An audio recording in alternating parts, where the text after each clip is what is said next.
Ano? Saan kayo nagtago? Hindi niyo ba nakita ang baka may pinakamarunong sa paglalakad? Ang tanawin! Hindi naman ako nagtatago. May nakita lang akong ilog at tanawin. Ang may kabuluhan lamang sa akin ay yaong may mga alamat. Istorya ni Kapitan ang alamat sa Ilog Pasig. Gagawin ko tatataanan ng mga pulis. Alam mo ba,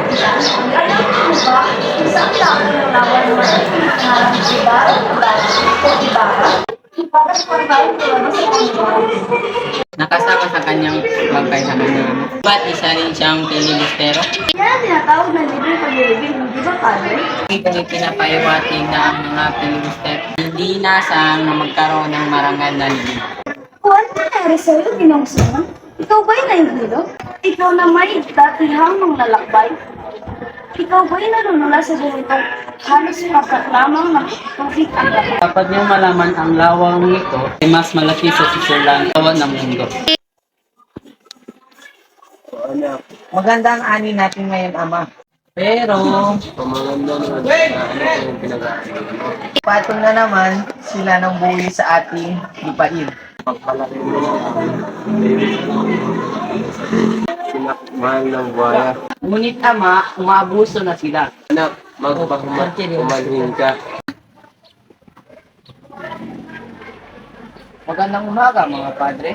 Bakit po kayo naparito? Kailangan mo na magbayad ang iyong buwis. Ang iyong buwis ay 200 piso.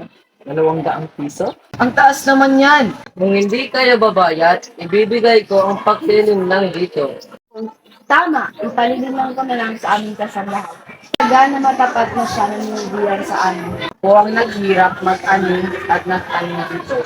Inuhos ko ang pawis at dugo ko rito upang iahon ko ang pamilya ko. Nakahirapan, kaya wala kayong karapatan. Ngunit hindi sa iyo ang lupa na pinag-inulan. Kaya pagmamag-awit ng korporasyon. Wala pa kayong pinakitang kasulatan. Meron. At saan naman?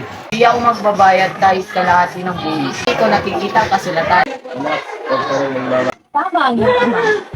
Hindi. Ipaglalaban ko to dahil wala kayong karapatan. Barbaridad. Walang mangyayari sa inyong pagmamatigas. Kung aalis ka, babalik na ako sa hubad. Kailangan makabalik muna ang aking ama. Nalo tayo sa usapin. Matutubos ako sa pagkaanila.